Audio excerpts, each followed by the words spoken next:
Alors, il est là. Hein? On n'a pas de présentation de notre... Bon. Il n'est pas là. OK, on fait courir notre réalisateur ce matin. Salut, prof. On a-tu un réalisateur? Oui. Hey! Oui. Mais... Non, mais c'est parce qu'il y a un certain âge, il vient de CKBM. Excuse. Bon, ça te fait du bien, là? Oui, mais Tu l'as dit, là? Oui, mais... Puis il y en a un autre plus vieux qui vient de CKBM aussi. Il est à côté de moi. OK. Alors, raconte-nous ce matin que tes trouvailles. D'abord, je suis dans la nostalgie. Je t'écoutais, t'es des vieilles affaires un matin, ça tombe pile en tabarnouche. Ce matin, on parle de... C'est quoi des vieilles affaires? C'est ce temps-là, rappelle-toi, parce que je parlais de Jean-Pierre Mercier, qui est une encyclopédie musicale. Oui. Et cette période, c'était une belle période. Au niveau de musique particulièrement, j'écoutais récemment, on a sur le câble la musique, là, de différents postes de musique, différents styles de musique, et ça s'appelle Easy Listening. Oui. Et tu entends des Paul Moria, des James Last, Bert Kaempfert, et je pourrais t'en nommer comme ça là, jusqu'à 11 h ce matin. T'écoutes ça, puis c'est vraiment de la belle musique. On n'entend plus aujourd'hui. Non, là. La belle musique pour des vieux comme toi, là. Hey. Je suis certain que les gens partagent ce matin. Parfait, on demandera à tes enfants. Ils vont dire, Père, comment t'écris ça? Hey, comment t'écris ça, ce nom-là? C'est qui, lui? C'est normal que les enfants ont d'autres goûts musicaux. Mais c'était de la belle musique. Aujourd'hui, hier, je me suis payé un petit voyage aller-retour à Laval. Là. Ça va te faire du bien, ça? Les voyages forment la jeunesse. Et on cherche et on recherche de la musique, une station de radio là, pour... Il y a Pop 100.9 à Québec là, qui offre de la musique un petit peu de notre temps. Mais sinon, là, plus tu t'approches de Montréal, c'est de la musique très populaire, très jeune. On a de la misère à retrouver les Ginette Renault de ce monde. Puis la bonne musique classique, 92.7. Oui, c'est ça. J'aime ça, moi. Quand tu fais 3 heures de route, là, de la musique classique, très c'est peut-être bon. pas approprié. Oui, monsieur, ça fait du bien. Bon! Parle-nous de tes trouvailles.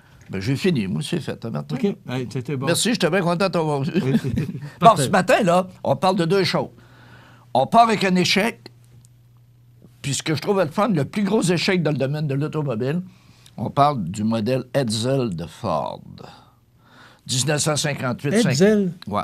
E-D-S-E-L. Edsel. 1958, 59, 60. Ils ont arrêté en 60, ils ont dit on a mangé assez d'argent, c'est assez.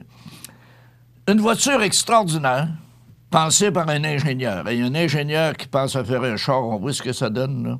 Un ingénieur, c'est pas fait pour avoir du goût, hein? Non, un ingénieur, c'est fait pour être ingénieux. Est-ce que tu as décidé d'animer cette émission-là pour te faire des amis? Ben, j'ai juste de ça, des amis. La semaine passée, c'était les Français, là, c'est les ingénieurs. Tu pensais que tu pognes un ingénieur français? Seigneur!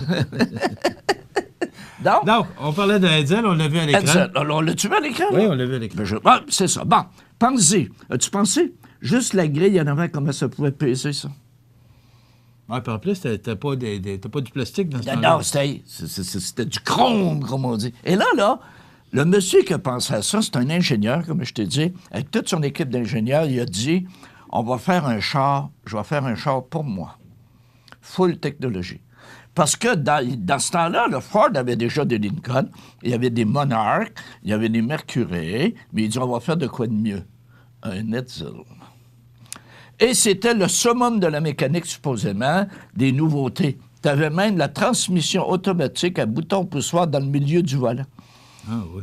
Donc, quand tu avais un problème de conduite, la transmission y passait, un problème de transmission, la conduite, en tout cas, c'était un bordel bien raide.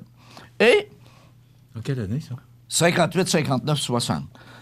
Si on regarde aujourd'hui, dans ces années-là, les pertes, là, seraient l'équivalent à peu près de 5 milliards aujourd'hui. Fait que, y a-tu une promotion, le monsieur? Il y a une promotion horizontale. Ils l'ont tassé, mais ils ont dit, toi, ils pensent plus, hein? Et quelques années plus tard... tu penses, tu dépenses. Quelques années plus tard, 61, 62, il a frappé à la porte de M. Ford. Il a dit, là, je l'ai l'idée. Je sais quel char qu'on va faire. Et tabarnouche. Il n'a pas dû être bien reçu. Non, là, ils ont dit, je pense qu'on va lobotomiser. On va faire de quoi avec. Et là, il a présenté ce qu'il avait pensé. C'est lui qui avait pensé à Mustang. Et là, il avait pensé en se disant, on est au début des années 60, il ne faut pas oublier, 61, 62. C'était l'époque où les dames commençaient à travailler. C'est l'époque où les madames avaient un job. Donc, c'est l'époque où il s'est dit, ça prendrait 2 chars par maison. Donc, si on vend juste un Mustang à ceux qui ont déjà des Monarch, des Mercury et des Lincoln, on va faire de l'argent. Et c'est là qu'est sorti Mustang. Puis M. Ford a accepté ça? Ouais, en 64,5. Est-ce que ça a été un succès? Mustang est le char qui a été le plus copié dans le monde. Toutes les compagnies ont décidé de faire un char qui ressemblait à Mustang. Prenons un exemple, nos compagnies américaines. GM a fait quoi? Mais c'est ça, je cherche. Une Camaro puis un Firebird. Une Camaro pour Chevrolet, un Firebird pour Pontiac. Hey, même Chrysler ont fait un Barracuda et un Charger. Ben oui! Et hey, American Motor. Ils ont même fait un Javelin. Mais ça a marché, et un Gremlin. Moi, j'appelais ça un Kremlin, un char russe. Non. Donc, quand tu regardes ça, là, mon frère à Rimouski, parce que mon frère, c'est un maniaque de char, à Rimouski, il y a eu le premier Mustang décapotable. Puis mon frère, il changeait de char 2 fois par année, ça te donne une idée, c'est un gars stable. Et il y a eu le premier Barracuda après. Ah, j'adore. OK. Mais je pense que Barracuda était moins un succès. Ah ben non, ça peut être un succès. Personne n'a égalé le succès de Mustang. Mustang... Et encore, ce modèle-là existe aujourd'hui, 50 ans plus tard. Et voilà. 55 ans. Et puis le fameux, là, le Mustang, le tabarnouche, tout le monde aime ça d'un Mustang. C'est-tu de la belle voiture? Tu vois ça, ça a de la classe, ça a l'air fort, ça a l'air... Donc, et c'est recherché, Rénal, aujourd'hui. Ben oui, et pourquoi je suis content de parler de ça? Tout le monde a des échecs des fois. Hein? Mais si tu as un échec, puis tu te relèves, tu es 2 fois meilleur, c'est bon d'abonder. Tu sais, le monsieur là, qui a fait Edsel, là, il aurait pu s'ouvrir les veines. Là. Non, mais tu sais, penses-tu qu'il était heureux, lui, là, il regardait ça, le plus gros échec dans le monde de l'automobile. Il mettait un nom là-dessus. C'est moi. Ouais, il dit, non, mais... c'est moi. Non, mais tu sais, pensez, et par après, il dit le plus gros succès. C'est bon, hein, crime. C'est là que tu vois que le marketing. Edsel, c'est l'exemple qu'on prenait dans tous nos cours pour parler. On parle de product oriented, orientation produit. Les ingénieurs, là, ils pensent 5 produits. Hey, on a amélioré ça de 2 millièmes. Puis, la population ne veut pas. Ouais, mais c'est meilleur qu'avant. On s'en maudit-tu? La population ne veut pas. Oui, ça prend des acheteurs. Ben c'est ça, mais là, le monde va-tu payer en plus? Pour ça, Jay, c'est meilleur. Ben c'est ça, mais ils n'en veulent pas. Alors qu'il a arrêté de penser en ingénieur, puis il a pensé en marketeur. Il dit, il y a un marché. Et aujourd'hui, si on prenait la campagne de publicité de lancement de Mustang, tous les journaux en parleraient, on ferait la page couverture, on ferait les médias, les féministes, tout le monde sait qu'on nous a. Parce que c'est lui-même qui était dans le message de sa Mustang. Puis, hey, il allait reconduire sa secrétaire chez eux le soir, dans sa Mustang. Il rajeunissait, tu sais. Et aujourd'hui, là... Non, mais... Aujourd'hui, mon ami, ça passerait pas. Parce qu'il faudrait passer ce que tu viens de faire là. Non, mais tu sais, veux dire, là... Il allait reconduire ta secrétaire. C'est normal, on est du bon monde. Bon, on est des généreux, nous, ça. Pas Bernard, mais on est généreux. Non, tu sais, tu regardes ça, là. Quand tu vois que tu parlais de l'époque, là, c'est une autre époque. 50 ans se sont écoulés. Puis tu regardes... Les temps ont bien changé. Hey, tu regardes les salons de l'auto des années 60 jusqu'à 80. C'était quoi? C'était un salon de pitoune, c'était pas un salon d'auto, là. Aujourd'hui, je ne passerait plus, hein? Hein? Donc, ça, c'était mon premier sujet. Le deuxième sujet, totalement québécois. Un hit, mon ami, là, extraordinaire. Et on parle de Saint-Hubert Barbecue. Hey, Saint-Hubert Barbecue. C'était une bonne idée, ça? La famille Léger. 1951, Plaza Saint-Hubert, rue Saint-Hubert à Montréal. De là, le nom Saint-Hubert. Et voilà, c'est original. Ils se sont pas cassés la tête, là. Non, Saint-Hubert Barbecue. On va partir à un restaurant qui va s'appeler Saint-Hubert, on est sur la rue Saint-Hubert. Puis c'est le fun, le restaurant est en bas, comme dans ce temps-là, la famille Léger vivait en haut. On voit la photo, d'ailleurs, du premier restaurant. La famille vivait en haut, c'était proche. Hein?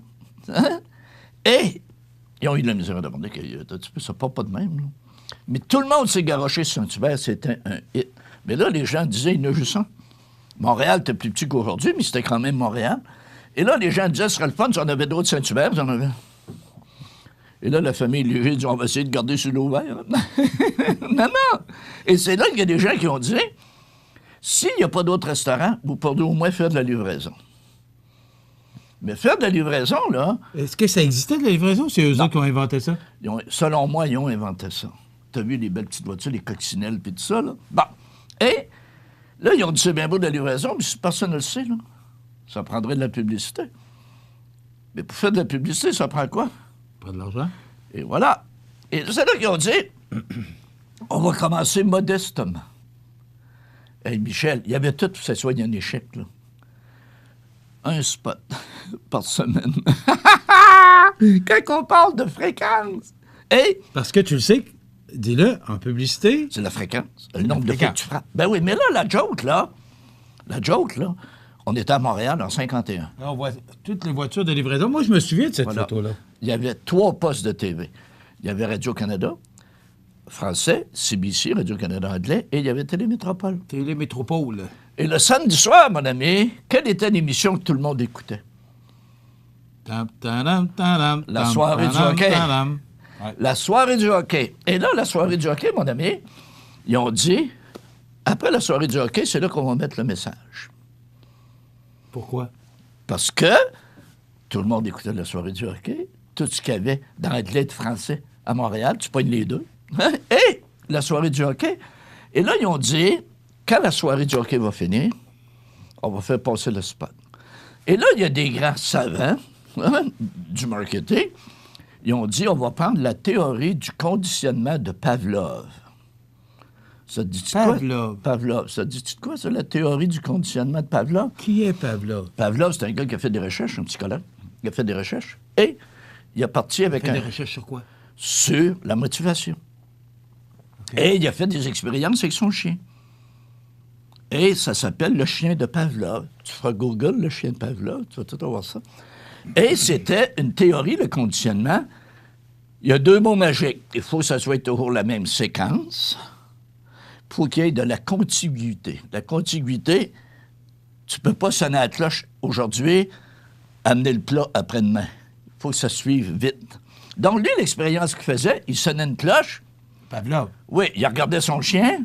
Les premières fois qu'il sonnait à la cloche, le chien n'a pas bougé. Hein. Il sonnait à la cloche, il regardait son chien, puis il donnait un plat de manger.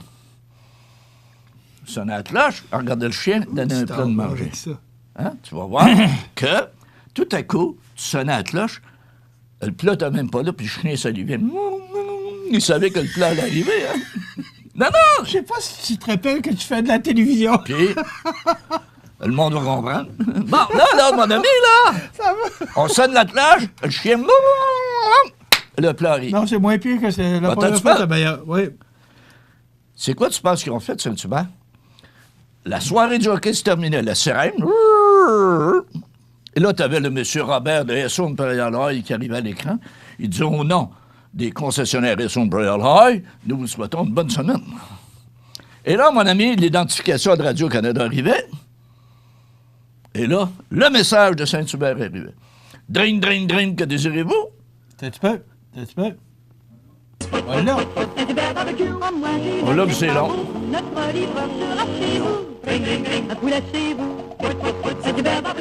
Et voilà. Sauf qu'ils ont dit, c'est bien beau ça. Première semaine, il y avait une ligne de téléphone. Ça de jamais. Là, ils ont ajouté des lignes. Rendu 8 lignes, 10 lignes. Et tout à coup, on s'est aperçu, après 5, 6 semaines, 8 semaines, que la sirène du forum sonnait, les lignes jamais. Le message n'a même pas passé. Oui! Le conditionnement de Pavlov, la cloche, la sirène. Hein? Bon! Puis là, les gens collaient. OK? T'as-tu mangé de quoi le matin? J'ai pas déjeuné encore, je vais aller manger Saint-Hubert. Je vais aller manger de Saint-Hubert. Et moi, j'ai toujours dit, avoir été à Montréal, là, à cette époque-là, là, as-tu pensé qu'à Saint-Hubert a lâché ça? Tu t'appelles Bill Wong. C'est rue Sherbrooke-S à Montréal. Tu dis, j'achète le spot de Saint-Hubert après la game de hockey. Tous les mois que tu as réécrit à Montréal, là. La sirène sonne. Tu colles Saint-Hubert. Il y a un Chinois qui arrive dans la TV. Hein? Là, tu comprends plus rien, là. Hein? Deuxième semaine, téléphone. Hein? La sirène crée. La femme est toujours plus brillante qu'un homme, ça, là-dessus, là, devant la TV, en tout cas. Hein? Et elle dit à son chum, moi, je colle du chinois, ça. Lui, il colle du Saint-Hubert, elle colle du chinois. Et par hasard, le chinois arrive avant le Saint-Hubert, il arrive quoi, tu penses? Hein? Là. Tu vas être dissonant cognitif. Tu vas être shaké dans la base. Hein? Et ça se peut, 3-4 semaines après, 5 semaines après, la sirène crée, tu colles le chinois. OK. Donc, Saint-Hubert avait perdu son... Il avait lâché ça, il avait pris d'autres choses en publicité puis tout ça. OK. Mais c'est juste pour te montrer qu'avec un spot, ils ont-tu fait la job? Mais Drink, que Désirez-vous, ça a été un succès. Ils l'ont sorti, je crois, pour le 50e anniversaire ou je sais pas quoi, là, ou le 60e, en tout cas, bon. Et aussi, il ne faut pas oublier de choses en terminant sur Saint-Hubert Barbecue. En 70, ils ont décidé d'ouvrir un Saint-Hubert à Fort-Lauderdale. Oui. Pour une raison très simple. Tu sais pourquoi ils ont ouvert un Saint-Hubert à Fort-Lauderdale? Non. Ils se sont aperçus que des Québécois se collaient du poulet par avion. Ben oui, les gens appelaient, ils faisaient venir les commandes. Les Québécois qui étaient à Fort Lauderdale commandaient du... Oui, monsieur. Ben voyons. Puis le poulet arrivait, il allait le chercher à l'aéroport, il le faisait réchauffer. Il y avait du poulet en Floride? Non, pas de Saint-Hubert. Bon. Saint-Hubert avec la sauce Saint-Hubert. Et en 70, ils l'ont ouvert, puis en 90, ils l'ont fermé. Parce que les Américains ne mangent pas de poulet barbecue, puis ils ne mangent pas de sauce barbecue. Les Américains mangent du poulet frit, Fried Kentucky Chicken, le PFK, avec une sauce brune affreuse. C'est les Américains. Donc, ça n'a Saint-Hubert... pas été un succès aux États-Unis. Non, pardon. Mais c'est un succès au Québec. C'est tout un succès. Et quelle est la seule place au Québec où Saint-Hubert a eu de la misère? A jamais marché. Il y a une place au Québec où Saint-Hubert n'a pas marché. Au pays des Lala. À Alma. À Alma, oui, monsieur. Ouais. C'est parce qu'on a un Lala avec nous. Non, c'est pas un vrai Lala, c'est un faux Lala. Oui. Mais, hey, à Alma, Saint-Hubert a eu de la misère. Là, il est là, Saint-Hubert Express, il faudrait que je retourne voir, là. Mais, non, Alma. Par contre, il y a la brasserie à Mario. Tu prends de la grosse bière, tu manges un steak, des brochettes, t'es heureux. Bon. Mais partout ailleurs, Saint-Hubert, regarde, hier, je suis allé à Laval, avant de descendre. Où tu penses que je suis allé? Ça me surprend pas. Saint-Hubert. Moi, il y a une période à l'université, mon ami, là, quand j'étudiais à l'université, je collais tout le temps, hein. À un moment donné, là, j'ai dit, Calvados, c'est pas de la barbe que j'avais, c'était de la plume. J'ai tellement de manger de Saint-Hubert. J'étais le plus gros client de Saint-Hubert. C'est quand même un beau fleuron. C'est un beau succès. Qui a été vendu à Cora Foods. On a tellement essayé, nombre de gens d'affaires ont essayé de démarrer un Saint-Hubert ici.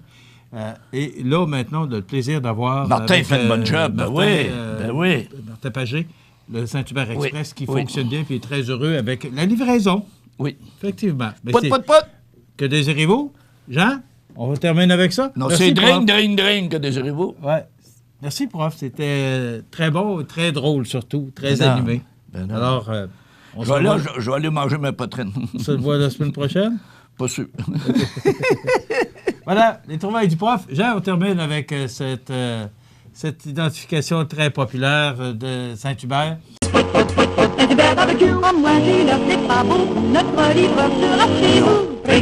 Un poulet chez vous. Saint-Hubert Barbecue.